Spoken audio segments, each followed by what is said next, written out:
Alors, il s'agit là d'une intervention qui a été réalisée au cours d'un événement scientifique où l'on a exposé la méthodologie d'étude d'événements appliquée à la finance. Pour le plan de l'intervention, donc il comporte deux axes. Un premier axe où l'on va présenter la méthode d'étude d'événements, dite également étude événementielle, et on verra dans un deuxième point son application sur le marché financier pour pouvoir détecter des comportements anormaux lors de la publication d'informations financières. Premier axe, la méthode d'étude d'événements. Alors, l'étude d'événements est une approche qui consiste à appréhender le comportement du marché financier suite à l'avènement plutôt d'une information publique sur le marché.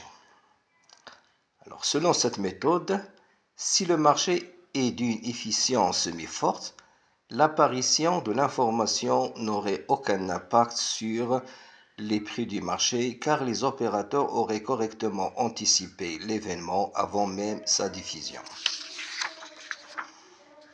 La méthode comporte deux étapes.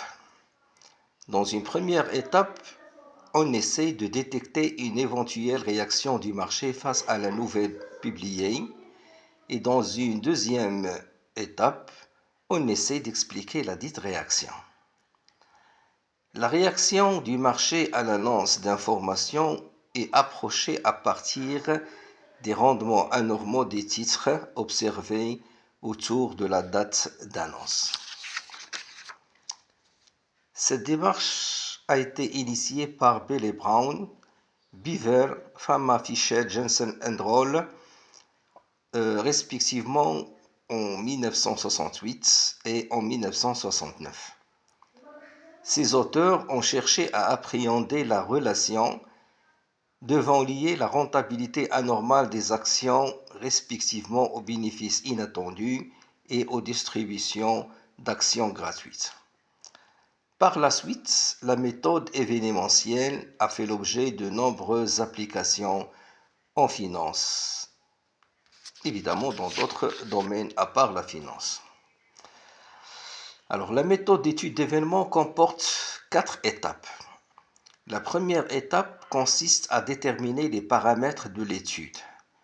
Alors, ces paramètres comportent d'abord l'événement, la date de parution de l'événement sur le marché, la fenêtre d'événement et la période d'estimation antérieure. La deuxième étape consiste à calculer pour chaque titre de l'échantillon le rendement attendu en l'absence d'événement, encore dit rendement normal. La troisième étape consiste à calculer sur la fenêtre d'événement les rentabilités résiduelles des titres. La quatrième étape consiste à tester la validité empirique des hypothèses retenues. L'absence de réaction à l'information publiée est représentée par l'hypothèse nulle, qui revient à vérifier si aucun rendement anormal moyen au cumulé n'est statistiquement différent de 0 sur la fenêtre d'événement. Alors, soit les hypothèses suivantes relatives au rendement anormal moyen et cumulé. A0, absence de rendement. Hypothèse alternative, il existe au moins un rendement anormal moyen différent, statistiquement différent de 0. H'0, rendement anormal moyen cumulé égal à 0. Hypothèse alternative H'1, il existe au moins un rendement anormal moyen cumulé statistiquement différent de 0. Bien sûr, RAMT, rendement anormal moyen pour la période T. RAMCT, rendement anormal cumulé sur la période T. L'hypothèse nulle traduit le fait que l'événement étudié n'a aucun effet sur les rendements anormaux des titres et ce au cours de la fenêtre d'événement. L'hypothèse alternative exprime l'impact de l'événement sur les rentabilités normales des titres. Dans ce cas, les rendements anormaux moyens et cumulés seront statistiquement différents de zéro. La signification statistique des rendements anormaux moyens et cumulés est testée par le T de Student. Alors, définition des paramètres de l'étude. Première étape de l'approche événementielle. Définition de l'événement étudié. Dans la littérature financière, un événement est souvent perçu comme tout fait ou toute information de nature économique, comptable ou décision à même d'affecter la valeur de marché de l'entreprise. Définition soulevée par Bouffama 2013. Autrement dit, un fait ou une information est considéré comme un événement dès lors qu'il implique un changement dans le prix d'un actif financier. La date d'événement. La date d'événement est la date de parution de l'information sur le marché.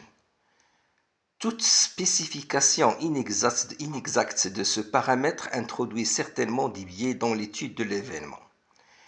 Une date qui serait ultérieure à la date effective d'annonce amènerait à admettre l'hypothèse nulle, à savoir absence de tout impact sur le prix des actions, étant donné que l'information serait déjà incorporée dans la formation des cours.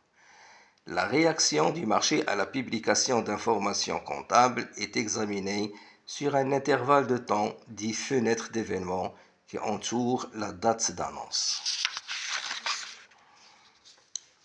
Période d'estimation et d'événement. La méthode de l'étude d'événements impose de définir au préalable une échelle temporelle composée de 3 éléments.